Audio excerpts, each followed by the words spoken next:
This is the plaintiff, Daniel Giacaruso. He says 2 of the skylights in the condo he owns leaked and caused damage to the ceiling of his living room, and the defendant, a member of the condominium board, refuses to repair his damages. This isn't fair, so he's suing his condo association here today for the $1,300 he needs to remedy the situation.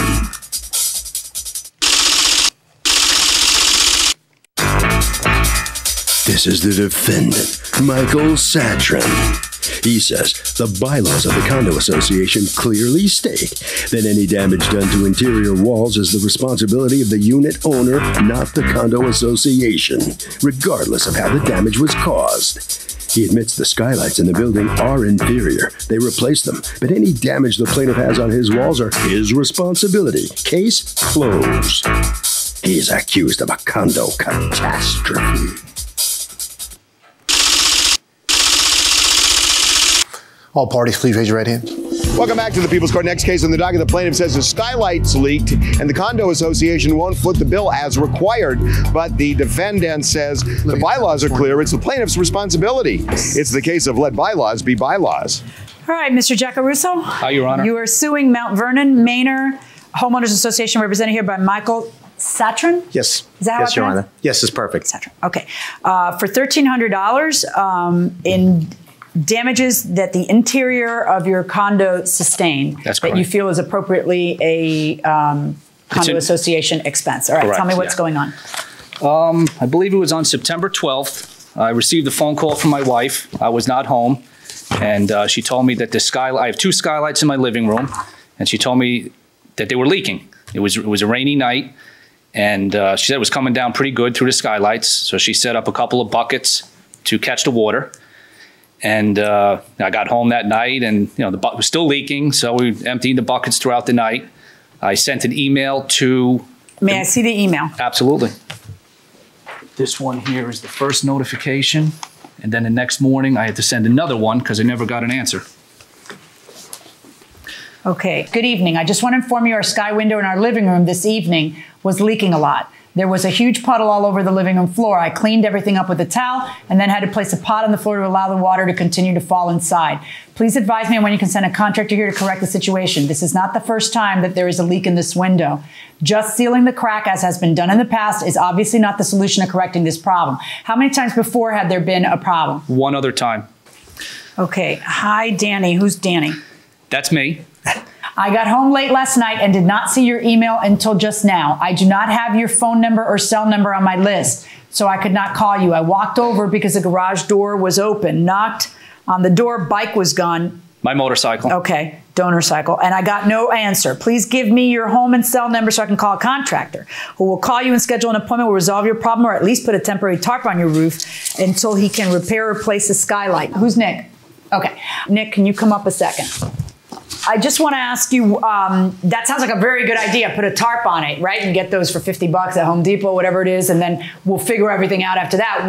Did that happen? I believe it did. You believe it did. Did that happen? Never happened. Okay, no. You're going to have to do better for me than I believe it did, because I see his emails 10 days later. When did the fellow come, finally? The contractor, by fellow, I mean contractor.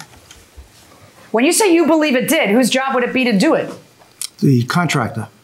When did you call the contractor? Later on that day. Okay, and you asked the contractor to do what? To go over and take a look and see what the problem was. And did he do that? Yes. According to you, the contractor didn't come that day. No, as I just... Didn't come another day, didn't come the day after that, didn't come the day after that, didn't come the day after that, didn't come the day after that, because the next email, just a moment, is September 22nd, where he says, what is the status of having the leaking skylights repaired, replaced? The contractor, Anthony, was in my home last week to inspect the damage defect, but he didn't put up a tarp.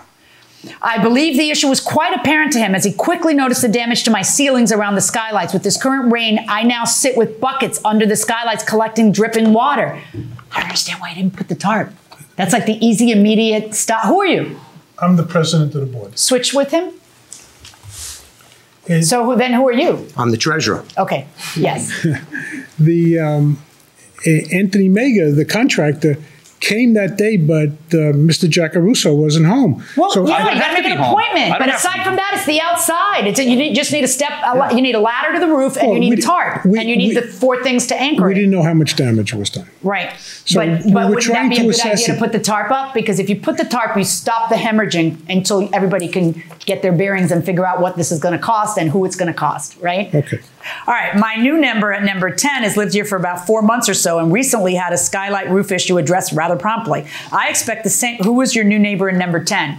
She had 6 skylights replaced. I don't know the circumstances. Hers were done lickety split, and it seemed like apparently between the two. And it seemed like I was getting like Is she on the board? No. Okay. With this current rate now, I sit with buckets under the skylights collecting dripping water for over $5,000 a year in homeowner fees. I expect better service. This condition should have been addressed already, so it doesn't worsen with each rainfall. This is important. Why? Because eventually they replaced all 5 skylights, right? For me? For you. No, I had a total of 3 skylights. 3 skylights replaced and 2 were repaired. By the way, the repair is it okay? Horrible job, at least in my opinion. And I think that if you look at the pictures, you would agree. Do you think anybody in the history of condo living has read 40 pages of rules and regulations? I mean, of course not. I mean, it's 40 pages of regulations. I'm not going to spend half my life reading this big document. I just want to go and live, you know. But should you read it? Because like in this case, he's saying all of a sudden, well, they should pay for my stuff. And they're saying, oh no, page 32 of the bylaw says I don't have to. I think he should read it, but at the same time, if it's really important enough to get someone in trouble for it, they should announce it separately to them, not expect them to read every little detail. Right. Stand there and I'm going to tell you 438 things that you have to do in this condominium. Going inside the courtroom. How do you think his job was faulty? The skylights that were replaced, he went and put in 3 new skylights. He put in different size skylights than he took out. He put in smaller skylights. By how much? 3 inches. Okay. So in order to compensate... Hold on. What's the answer to that? They don't make the That's right. And you know how I know this? Because I just replaced 6 Velux skylights, and I know that they don't make them the same size. They're just like a little bit different. So what has to happen, what are the odds that your judge will have just replaced 6 Velux skylights and know that they no longer make that size? That is correct. All right. So the answer is that there has to be this little strip. Yeah. So it doesn't look terrible. It's not little. But well, it's little. It's about an inch and a half on each side. Oh, no. You're welcome to look. Yeah, but isn't it a 3-inch difference? Well, this is the unfinished. This is how it still sits today. I know it's unfinished. We're going to talk about that in a second. Yeah. But in terms of the difference in size, it's about a 3-inch difference. That's correct, Your Honor. And so an inch and a half has to be put around to... All right. The contractor, when he's been replacing the skylights, has been putting the 3 inches on one side. It just makes for a better fit on 3 sides. Well, it looks like garbage from the inside, though, right? Did he? Oh, he did put in the 3-inch strip? That's what that is. I'm not sure of the size. I don't know what you call it. I mean, it looks like wood that he picked out of a... Which is the... I'm kind of confused. Scrap heap. Well, it's all dirty and he didn't paint it, and they're telling you, well, that part's your job. So you send them this email on the 22nd. What is the day that he does come in and fix it? To be honest with you, I would be guessing. I would say... Why isn't Anthony here? Why isn't the contractor here? Or does somebody have an affidavit from the contractor? Does somebody have a bill from the contractor so we can see what day he fixed it? We have a bill. I do. What's the date? Your Honor, it was submitted. We got the bill on October 15th. The job had been done. When did he do the job? He did it on October 6th or 7th. Hey. So within the 3 or 4 week period after this whole thing had happened, we had contracted him, had him go up, assess what was wrong, what the cure and the remedy was. You need to switch contractors, though. What's that? I said maybe you need to switch contractors if he doesn't have the sense that God gave a billy goat to put the tarp on. Because it's really simple. I don't know what he did or didn't do with the... But it sort of looks like he didn't do that because you guys cannot testify. You don't have him here. No. You don't have any proof that he put the tarp on. We have proof. There's no way that you get an email on the 22nd saying, for the love of God, what's going on? I'm still with buckets here. If there was a tarp on, right? There's a lot of rain during that time. Absolutely, so it was particularly risky not to put the tarp on. I mean, it's just like, it's a simple, listen, I come from a contractor's family. You know, my father was a contractor, my brother was a contractor. I'm a homeowner. You got a leak. You put the bucket underneath and the tarp on the top. You got somebody who's got to get up on that ladder. It's not going to be me, but somebody's got to get up on that ladder and do that just to stop the bleeding. That's the first step that you guys have to do. because then somebody's going to come and sue you. And you're suing them for what it's going to cost you to get the inside looking right. Because according to you, and let's see the pictures, there's all kinds of water damage to your ceiling that now has to be patched and killed and painted and primed and blah, blah, blah, blah, blah, blah, blah. Did you get an estimate for that work? Yes, I have a total of 3 estimates. Okay. And one of the you also feel that you shouldn't have to clean up this stuff and paint it and everything else because I think that's part of the installation process of the skylights. I mean, that was done when the skylights were installed. Okay, and the homeowners association response to that is? The response is that it's always been our responsibility to do things on the outside, everything from the walls in. That is always the responsibility of the homeowner, always has been. I agree with that. I've done a lot of condo cases. It's not like I'm new to condos. Mm-hmm. Usually, this is exactly how it works. You do the outside, you do the inside. The outside's crumbling, it's our responsibility. The inside's falling apart, it's your responsibility. Right. This is a little bit different, isn't it? Because here what we have is something on the outside caused damage on the inside. And through, I guess, some comedy of errors, the contractor doesn't stop the problem. The problem gets worse, the cracks, the water, how is it his fault if his place gets damaged by the thing that's your responsibility to fix? Then why wouldn't that be on the homeowners association?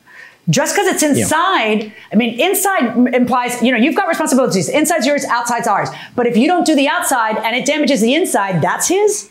I guess that's where I'm disagreeing with you guys. Yeah, Judge, generally, and it has happened, we top roofs. I can't give you a proof here that we have, but from the time he went up there, when he orders the skylights, assesses what the problem and the damage is, it takes a week or 2 for the new skylights to come in and first be able to be installed. We did this. It cost us over $4,000 to make the situation right from the outside, which is our responsibility. Right. It is our custom, and I can't speak on this case. We have no idea if he put a tarp up, but we do know that we have the homeowner sending an email to you saying, I still have buckets under the skylight. That doesn't sound like he put a tarp up, right? I said to Nick, we always top the roofs. He says, I think it was, but I can't definitively prove it. I know. And I because that's our standard practice. We top roofs. Situation. I know, but I know you didn't. You don't know if you did, and I know you didn't. Let me tell you why. Because the uncontradicted testimony in this courtroom, since I don't have the contractor, is his. And he says you didn't. And I believe him. You know why? Because on September 22nd, he sends an email, which virtually guarantees to me that you didn't, because he still has buckets and water coming in. So there's 3 estimates for the repair. There's one for $750, there's one for $850, and there's one from your guy for $1,300. Okay, and you don't necessarily want to use that guy. No. And if you can get it done for $750, I believe that you should get it done for $750. So I'm ruling in favor of the plaintiff in the amount of $750. That's my judgment. Thank you.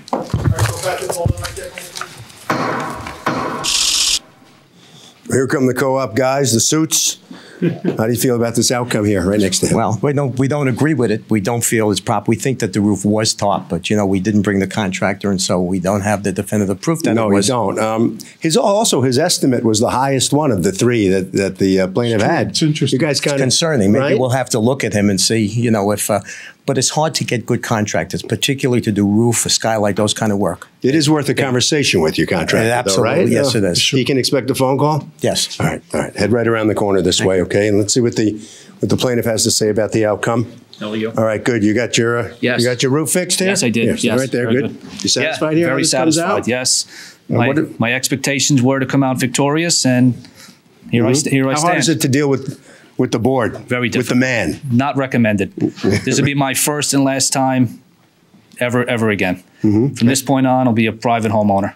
Really? Yeah. You're not a co-op kind of guy anymore? It's over. This is it. We'll miss you. Yes. Harvey? Very good. When you're dealing with a homeowners association and a problem, do exactly what this plaintiff did, which is to send a letter outlining the problem. And that will do it for this case. Litigants for the next case on the way into the courtroom right now.